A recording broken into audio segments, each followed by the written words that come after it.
Are we there yet? How much longer till we get there? Hello, judges, teachers, and fellow competitors. My name is Olivia, and today I'm going to be talking to you about the infamous family road trip. These are some of the questions that your parents would hear repetitively if they decided to take you on a road trip. Now, I'm sure everyone would love to go to Florida, PEI, or even New York City. However, the problem is getting there. Flying is too expensive, according to parents, so they decide to pack everything into the car, squish the whole family in like a can of sardines, and take off.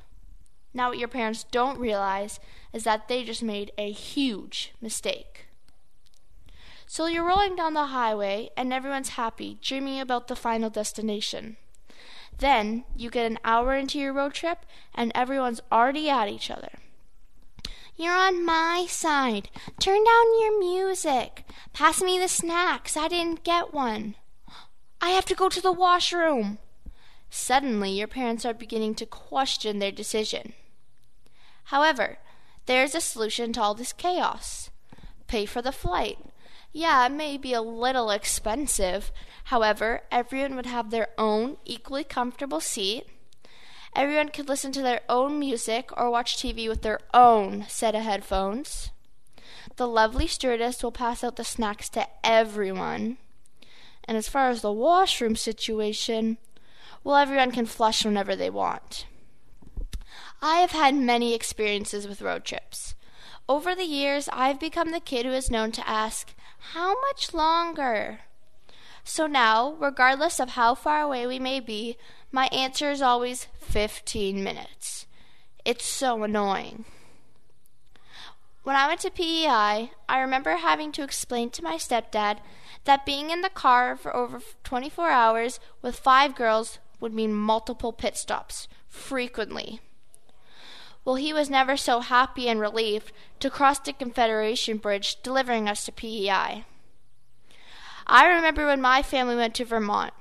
The whole road trip was going smoothly as we were using our GPS for directions. Suddenly, we came to a dead end in the middle of the mountains with a sign that read, "If your GPS took you here, it was wrong, so turn around." So much for technology. Last March break, I went on a road trip to Florida. I was in the car for over 48 hours with 3 boys, 1 sister, and 2 moms, aka Thelma and Louise. Fighting over seats was a big issue. Being the youngest was not beneficial. Many excuses were found each and every time I requested a better seat, and somehow I always ended up in the undesirable middle back seat. There were so many times I wanted to push someone out the door. Well, not someone, but something went out the door. We were driving down the highway when we heard a repetitive clank. We all looked at each other, wondering what the horrible noise was. Finally, one of the boys realized he didn't have his seatbelt on. So we pulled over to the side of the road to find a mangled, beat-up seatbelt hanging outside the door.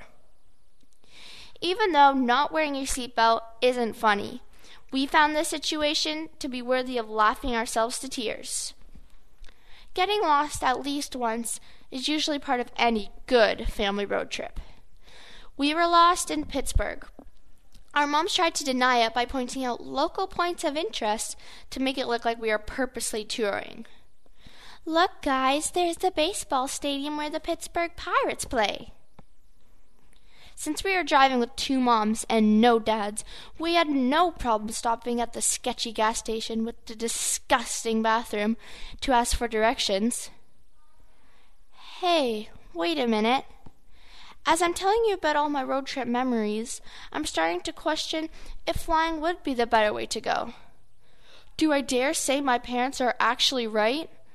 Being crammed into the car like a can of sardines with my friends and family hearing, "It's only another 15 more minutes, Olivia. I'm hungry. Are we there yet? I've got no room. I've got to go to the washroom now. Oh no, we're lost. Again." Forges a bond like no other journey can. The road trip floods our memory banks with endless moments of adventure and laughter. After all, it's not at all about the destination. It's about the journey, the road trip journey.